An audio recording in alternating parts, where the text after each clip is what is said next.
నమస్తే, welcome to I dream. నేను మీ ఝాన్సీ. చాలా మంది ఆస్పిరెంట్స్ గవర్నమెంట్ జాబ్ కొట్టాలి, గవర్నమెంట్ జాబ్లో సెటిల్ అవ్వాలి అనుకుంటారు. మరి కాంపిటేటివ్ ఫీల్డ్లోకి వచ్చాక ఎయిదర్ ఎస్ఎస్సి అవ్వనివ్వండి, రైల్వే అవ్వనివ్వండి, అలాగే బ్యాంక్స్ జాబ్స్ కానివ్వండి, గ్రూప్స్ కానివ్వండి, ఏ జాబ్స్ మనం ప్రిపేర్ అవ్వాలి అన్నా కానీ ఖచ్చితంగా 3 రూల్స్ పాటించాలి అని అంటున్నారు. మరి ఆ 3 రూల్స్ ఏంటి, ఇవి పాటిస్తే మనం తొందరగా జాబ్ కొట్టే అవకాశం ఉందా, ఈ విషయాలన్నీ డిస్కస్ చేద్దాము. ప్రస్తుతం అంతా ఉన్నారు ఏపిటోమ్ ఐఏఎస్ అకాడమీ ఫ్యాకల్టీ, ఇంకా నిపుణ కాలమిస్ట్ సురేష్ కుమార్ గారు. నమస్తే అండి. నమస్తే అండి. సో గవర్నమెంట్ జాబ్ మాకు ఈజీగా రావాలి, ఓకే, ఒక స్ట్రాటజీ కావాలి, ఒక ప్లాన్ కావాలి అంటే ఎక్కువ టైం వేస్ట్ చేసుకోకుండా త్వరగా జాబ్ కొట్టే టిప్స్ ఏమైనా ఉంటే ఈరోజు మాకు చెప్పండి. ఖచ్చితంగా అండి. మీరు ఆ క్వశ్చన్ అడుగుతూనే ఒకటి, గవర్నమెంట్ జాబ్ ఈజీగా రావాలని. అసలు గవర్నమెంట్ జాబ్ అనేది ఈజీగా రాదు, ఎప్పుడైనా సరే రాదు. కానీ మా వైపు నుంచి రిక్వెస్ట్ అనమాట. ఓకే, సో ఇక్కడ థింగ్ ఏంటంటే ఈ గవర్నమెంట్ జాబ్ మనం ఎనీ కాంపిటేటివ్, లైక్ మీరు ఆర్ఆర్బి కానీ, గ్రూప్స్ కానీ, ఎస్ఎస్సి సిజిఎల్ కానీ, డిఎస్సి లాంటి ఎగ్జామినేషన్స్ ఏది తీసుకున్నా కూడా చాలా మంది ఆస్పిరెంట్ నేను చూస్తూ ఉంటాం కదా, కొన్ని థౌసండ్స్ ఆఫ్ ద ఆస్పిరెంట్ చూస్తూ ఉంటాం రెగ్యులర్గా. సో ఇక్కడ వాళ్ళు ఏం చేస్తున్న మైనస్ ఏంటంటే, చాలా మంది, అంటే అందరి గురించి కాదు, చాలా మంది ఆస్పిరెంట్ అంటే నెంబర్ ఆఫ్ ఎక్కువ మెజారిటీ ఆస్పిరెంట్స్ ఏం చేస్తున్నారంటే అసలు ఫస్ట్ సిలబస్ షీట్ చూడట్లేదు.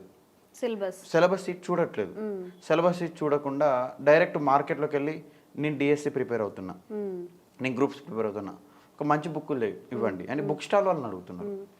మనం బుక్ స్టాల్కి వెళ్ళేది మనకు ముందంటే మనం ప్రిపేర్ అవుతున్నాం కాబట్టి మనం దానిపైన రీసెర్చ్ చేసి అప్పుడు మనం బుక్ స్టాల్కి వెళ్ళి నాకు సో అండ్ సో బుక్ కావాలని అడగాలి. సో మన వాళ్ళు ఏం చేస్తున్నారంటే వెళ్ళాక నేను గ్రూప్స్కి ప్రిపేర్ అవుతున్నా, గ్రూప్స్కి మంచి బుక్ ఇవ్వండి అని అంటున్నారు. సో తను ప్రిపేర్ అయ్యేది గ్రూప్లో, అంటే ఏది గ్రూప్ 1 గ్రూప్ 2 అని తనకు ఒక ఫిక్స్ ఒక ఐడియా ఉండి దాని సిలబస్ ఐడియా ఉంటే మనం ఒక బుక్ ఉంటప్పుడు చూడాల్సింది ఏంది, మనం ఏ ఎగ్జామ్ ప్రిపేర్ అవుతున్నా మనకు ఒక క్లారిటీ ఉండాలి. చాలా మంది అభ్యర్థులు ఏం చేస్తుంటే ఆ క్లారిటీ లేకుండా వెళ్ళి నేను గ్రూప్స్కి ప్రిపేర్ అవుతున్నా, గ్రూప్స్కి బుక్స్ ఇవ్వంటున్నారు. ఇప్పుడు గ్రూప్ 1లో ఉన్న సిలబస్ గ్రూప్ 4లో ఉండదు. సో ఇప్పుడు నువ్వు గ్రూప్ 1కి ప్రిపేర్ అవుతున్నావా, గ్రూప్ 4కు ప్రిపేర్ అవుతున్నావా, అది అభ్యర్థికి క్లారిటీ ఉండాలి. గ్రూప్ 4లో సిలబస్ డిఫరెంట్గా ఉంటుంది, గ్రూప్ 1లో సిలబస్ నువ్వు గ్రూప్స్ బుక్ అనగానే హిస్టరీ బుక్ అనగానే ఏదో ఒక మార్కెట్లో ఉన్నటువంటి గైడ్ ఇస్తారు మీకు. అందులో ఆ బుక్ తీసుకొని మనం ఏం చేస్తుంటాం, చదువుతూ ఉంటాం. నువ్వు గ్రూప్ 4 ఎగ్జామ్ రాస్తున్నావు, అందులో గ్రూప్ 1 కంటెంట్ ఉంది. గ్రూప్ 4లో నీకు ఆ సిలబస్ లేదు, కొన్ని టాపిక్స్, స్పెసిఫిక్ టాపిక్స్ లేవు, కానీ నువ్వు చదువుతున్నావు. అప్పుడు నీకు ఏం యూజ్ ఉంటుంది అంటే ఆ ప్రిపరేషన్ అనేది టైం అనేది వేస్టే కదా. సో ఇట్లా చాలామంది, అంటే ఏదైనా సరే ఎగ్జామినేషన్, ఇప్పుడు ఫస్ట్ ఒక ఆస్పిరెంట్ ఎప్పుడైనా సరే ఈజీగా సక్సెస్ కావాలంటే, తొందర సక్సెస్ కావాలంటే ఫస్ట్ తను ఏ ఎగ్జామ్ ప్రిపేర్ అవుతుందో ఆ ఎగ్జామినేషన్కి సంబంధించినటువంటి సిలబస్ షీట్ తీసుకోవాలి. నువ్వు ఆర్ఆర్బి ఎగ్జామ్ ప్రిపేర్ అవుతున్నావా, ఆర్ఆర్బిలో రకరకాలు ఉంటాయి, లోకో పైలట్ అని ఉంటుంది, మనకు ఈ గ్రూప్ డి అని ఒకటి ఉంటుంది, రైల్వేకి సంబంధించి చూసుకున్నట్టయితే ఏఎల్పి ఎగ్జామినేషన్ ఉంటుంది, గ్రూప్ డి ఎగ్జామినేషన్ ఉంటుంది, ఎస్ఎస్సిజిఎల్లో రకరకాల పోస్టులు ఉంటాయి. ఒక్కొక్క దానికి ఒక్కొక్క రకమైన సిలబస్ ఉంటాయి, అంటే చిన్న చిన్న వేరియేషన్స్ ఉంటాయి. కామన్ సిలబస్ ఉన్నప్పటికీ కూడా చిన్న చిన్న వేరియేషన్స్ ఉంటాయి. ఇప్పుడు గ్రూప్ 1 గ్రూప్స్ అన్నిటికీ జనరల్ స్టడీస్ ఉంటాయి, అందులో చిన్న చిన్న చేంజెస్ ఉంటాయి. సో వీటిపైన మనకు క్లారిటీ ఉండాలంటే ఫస్ట్ మనం తెలియాల్సిందంటే కాంపిటేటివ్ ఎగ్జామినేషన్ ఎవరు ప్రిపేర్ అవుతున్నా కానీ, అది ఏ ఎగ్జామ్ అయినా, బ్యాంకే కానీ ఏదైనా కానీ, వాళ్ళు చేయాల్సింది ఏంటంటే ఫస్ట్ థింగ్ సిలబస్ షీట్ తీసుకోవాలి. సిలబస్ షీట్ తీసుకున్న తర్వాతనే బుక్స్ తీసుకోవాలి. ఆ సిలబస్ షీట్ అనేది ఏదో తీసుకున్నామంటే ఒక ప్రింట్అవుట్ తీసి పెట్టుకోవడం కాదు, మార్కెట్లో ఒక బుక్ తీసుకుని కాదు. ఈ ప్రిపరేషన్ కన్నా ముందు ఆ సిలబస్ షీట్, కాంపిటేటివ్ ఎగ్జామినేషన్ కోసం ప్రిపేర్ అయ్యే వాళ్ళు వాళ్ళ గైడ్స్ కన్నా ఫస్ట్ ఖురాన్, మనం బేసిక్గా ఒక్కొక్కరు ఒక్కొక్క రకం అవుతారు, ఖురాన్, బైబిల్, భగవద్గీత. ఈ కాంపిటేటివ్ ఎగ్జామినేషన్ కోసం ప్రిపేర్ అయ్యేటువంటి ఆస్పిరెంట్స్కు వాళ్ళ ఖురాన్ అయినా, వాళ్ళ బైబిల్ అయినా, వాళ్ళ భగవద్గీత అయినా ఏదైనా ఫస్ట్ సిలబస్ షీట్.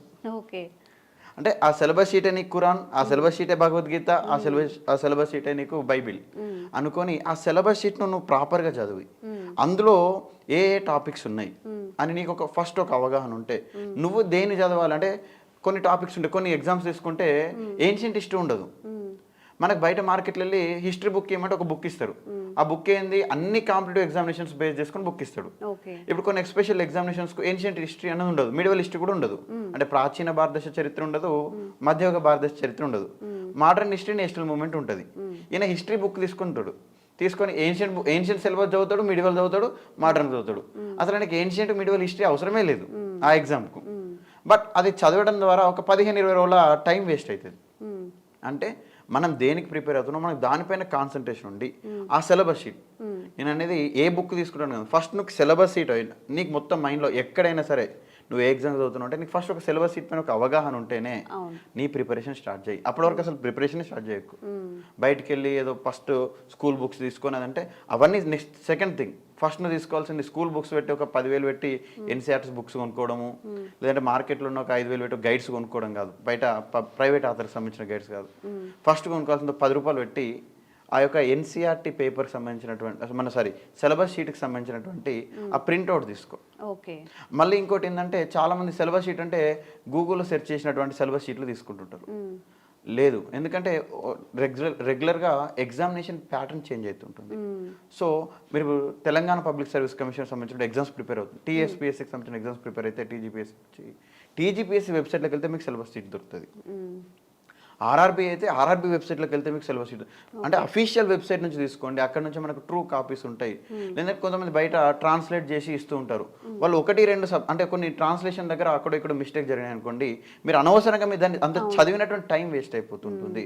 సో మనం ఏ కాంపిటేటివ్ ఎగ్జామ్ తీసుకున్నా అది మీరు అన్నట్టు ఏది తీసుకున్నా కూడా ఫస్ట్ సిలబస్ షీట్, ఆ సిలబస్ షీట్ చదివినాకనే మిగతా ఎగ్జామ్స్ అంటే మిగతా సంబంధించిన సబ్జెక్ట్స్ ఏవైతే ఉన్నాయో అవి ఈజీగా మీరు క్లియర్ చేయగలరు. అంటే ఈ సబ్జెక్ట్ చదువుతున్నా, ఓకే నాకు సిలబస్ షీట్, అప్పుడు మీరు ఈజీగా మీకు సిలబస్ షీట్ ఐడియా ఉంటే రేపు గ్రూప్ 1 అయినా గ్రూప్ 2 అయినా 2 సిలబస్ షీట్లు పక్కన పెట్టుకోండి. ఇక్కడ కామన్ సిలబస్ ఏముంది, ఇక్కడ కామన్, రెండింటికి కలిపి చదువుకోండి. అప్పుడు ఓకే, ఇక్కడ మిడివల్ హిస్టరీ అడుగుతున్నాడు, ఇక్కడ కూడా మిడివల్ హిస్టరీ ఉంది. సో నేను మిడివల్ హిస్టరీని గ్రూప్ 1 అంటే డిస్క్రిప్టివ్ ఓరియంటేషన్లో చదువుకుంటే నాకు అది ఎంసీక్యూస్కి ఎట్లా అప్లై చేయాలో అక్కడే చదువుకుంటాం, మళ్ళీ డబుల్ ప్రిపరేషన్ కూడా ఉండదు. అంటే ఇట్లా ఒకవేళ ఇదే జీకే ఉందనుకోండి, ఈ జీకేకి సంబంధించి నీకు ఇంకా ఆర్ఆర్బీ లాంటి దగ్గర కూడా అడుగుతున్నారు. ఓకే, నేను దీంతో ఒక 50% సిలబస్ అంటే నేను గ్రూప్స్కు చదివేటువంటి సిలబస్ తోటి ఒక 50% నాకు ఆర్ఆర్బీకి కూడా వస్తుంది. సో అక్కడ అడిషనల్ ఇంకేమన్నా ఉంటే ఒకవేళ నీకు టైం ఉంది అక్కడ నేను చదువుకుంటా, నేను ఆర్ఆర్బీ కూడా గ్రూప్స్కి చదివేటువంటి ఆస్పిరెంట్ ఆర్ఆర్బీ రాయాలనుకుంటున్నాడు, ఆ సిలబస్ షీట్ తీసుకో. ఫస్ట్ ఏదో బయట ఉంది కదా 100 రూపాయలు 200 పెట్టి అప్లై చేద్దాం కాదు, ఆ సిలబస్ షీట్ తీసుకో. నువ్వు ప్రిపేర్ అయ్యేటువంటి ఎగ్జామినేషన్ సిలబస్ షీట్ తీసుకో. సో అప్పుడు దీని సిలబస్ దాని సిలబస్ కంపేర్ చేసుకుంటే ఓకే ఇక్కడికి అక్కడికి ఒక 50-60% టాలీ అవుతుంది. సో ఆ అడిషనల్గా ఉన్నటువంటి 40% ఏదైతే ఉందో అప్పుడు చదువుకుంటే నువ్వు తొందరగా క్లియర్ కాగలుగుతావు.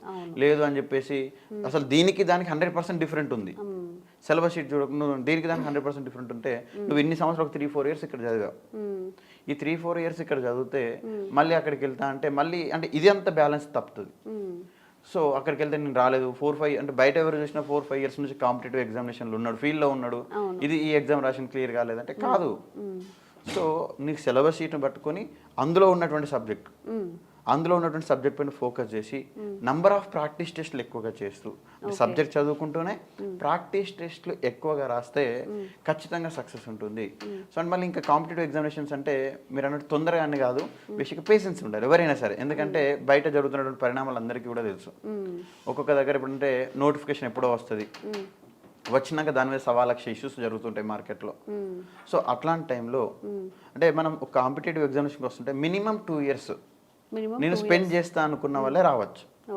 ఎందుకంటే నేను 2 ఇయర్స్ లోపల అంటే అంతలోపు నోటిఫికేషన్ కంప్లీట్ అయిపోతే వెల్ అండ్ గుడ్. బట్ కాలేదనుకోండి 2 ఇయర్స్ వరకైనా వెయిట్ చేయాలి. సో అంత టైం ఇవ్వగలుగుతాను అని అనుకున్నటువంటి ఆస్పిరెంట్స్ వచ్చి డెడికేటెడ్గా అంటే చాలామంది అభ్యర్థులు నేను గమనిస్తున్నా ఏంటంటే ఒక బుక్ తీసుకుంటారు, ఒక 200-300 పేజెస్ బుక్ తీసుకొని 3 రోజులు ఈ బుక్ కంప్లీట్ చేయాలి ఒక టార్గెట్ పెట్టుకుంటున్నారు. ఈ టార్గెట్ కాదు, నువ్వు అక్కడ ఏం చేస్తున్నావు క్వాంటిటేటివ్గా చదువుతున్నావు. 3 డేస్లో ఈ బుక్ ఫినిష్ అవ్వాలంటే అవుతుంది, 1 అవర్ కూడా అవుతుంది, రోబో చదివినట్టు అటు ఇటు వేసుకుంటే 1 డేలో కూడా అయిపోతుంది. బట్ నువ్వు క్వాంటిటేటివ్గా కాదు క్వాలిటేటివ్గా చదువు. అందుకని అందుకోసం 2 ఇయర్స్ టైం తీసుకో. ఆ క్వాలిటేటివ్గా చదువు అంటే ప్రతి దాన్ని కూడా అర్థం చేసుకుంటూ చదువుకో. రోజుకి ఒకటే పేజీ చదువు, ఒకటే కాన్సెప్ట్ చదువు. లేదంటే కాన్సెప్ట్లో ఫస్ట్ కాన్సెప్ట్ సంబంధించినటువంటి బేసిక్స్ చదువు ఒక రోజు, తర్వాత రోజు నెక్స్ట్ డే కాన్సెప్ట్ చదువు. థింగ్ వీళ్ళు ఏం చేస్తున్నారంటే ఈ బుక్ అయిపోవాలి 3 డేస్లో నాకు హిస్టరీ అయిపోతుందా, 3 డేస్లో నాకు జాగ్రఫీ అయిపోతుందా, ఈ 10 రోజులలో నేను కంప్లీట్ చేస్తాను ఈ సిలబస్ అంతా అంటే అట్లా క్వాంటిటేటివ్. అవును కంప్లీట్ చేయొచ్చు కానీ గుర్తుండాలి కదా, గుర్తుండాలి. అందుకోసం నేను అదే అంటున్నా, క్వాంటిటేటివ్ కాకుండా ఎవరైనా సరే క్వాలిటేటివ్గా చదివితే చదివిన దగ్గరికి సార్ మీరు ఒక ఎగ్జామ్లో వచ్చారు 150 క్వశ్చన్లలో 150 క్వశ్చన్ల సిలబస్ కంప్లీట్ చేయాల్సిన అవసరం లేదు. ఆడ 100 మార్కులు వస్తే చాలు. అంటే 100 అంటే నీకు టైం తక్కువ ఉందన్నప్పుడు 100 మార్కుల వరకు ఏదైతే సిలబస్ ఉందో దాన్ని నువ్వు చూస్ చేసుకొని అంటే 150 మార్కులు కవర్ అయ్యి ఒక రఫ్ ఇచ్చుకో. కానీ 100 మార్కులు వచ్చే వరకు నీకు టార్గెట్ అయితే 100 మార్కులు రావాలి ఎగ్జామ్లో. నువ్వు 150 మార్కుల కోసం చదవకు, నీకు 100 మార్కులు ఖచ్చితంగా ఉంటే 100కు 100 రావాలి. ఓకే. అంటే ఆ లిమిటెడ్, ఎందుకంటే నువ్వు లిమిటెడ్నే సెలెక్ట్ చేసుకుంటున్నావు. ఆ 100కు 100 వచ్చే విధంగా చదవాలంటే క్వాలిటేటివ్ చదవాలి. ఒకటి సిలబస్ షీట్, ఇంకోటి క్వాలిటేటివ్, ఇంకోటి ఏంటంటే నీ ప్రిపరేషన్ టైంలో ఎలాంటి డీవియేషన్స్ ఉండొద్దు. ఓకే. ఏంది ఈరోజు సంథింగ్ ఏంటి ఇక్కడ చదువుతుండవు, మళ్ళీ నాకేదో ఇంకోటి అకాడమిక్స్ ఉందని చెప్పేసి అటు ఒక 1 మంత్ వెళ్ళడము, లేదా ఒక అకేషన్ ఉందని చెప్పేసి వెళ్ళండి. థింగ్ ఏంటంటే ఎక్కువ టైం అటు స్పెండ్ చేయకుండా, అంటే డైవర్ట్ కాకుండా ఉండి ఒక 2 years దీని మీద ఫోకస్ చేసి చదువుకునేటువంటి అభ్యర్థులు వెంటనే సక్సెస్ అవుతారు. అంటే 99% ఖచ్చితంగా సక్సెస్ అయ్యారు. అంటే ఒక 2 years టైం అయితే ఇవ్వాలి. 6 monthsలో రిజల్ట్ రాలేదని ఒక నెగిటివ్ మోడ్లోకి వెళ్ళిపోయి ఏమైతుందని ఒక నెగిటివ్ మోడ్లోకి వెళ్తే సక్సెస్ అనేది రాదు. అది ఎవరికైనా చెప్పొచ్చు.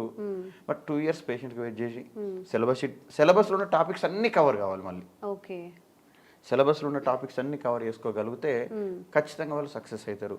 మళ్ళీ సిలబస్లో అంటే మళ్ళీ ఇందాక నేను చెప్పినట్టు, ఇందాక మీరు 100 మార్కులకు చదువుకుంటే 150 మార్కులు ఉన్నప్పుడు 100 మార్కుల కంటే నువ్వు దానికి కొంతవరకు తగ్గించుకొని చదువుతున్నావు. బట్ అక్కడ నీకు 100% రావాలి.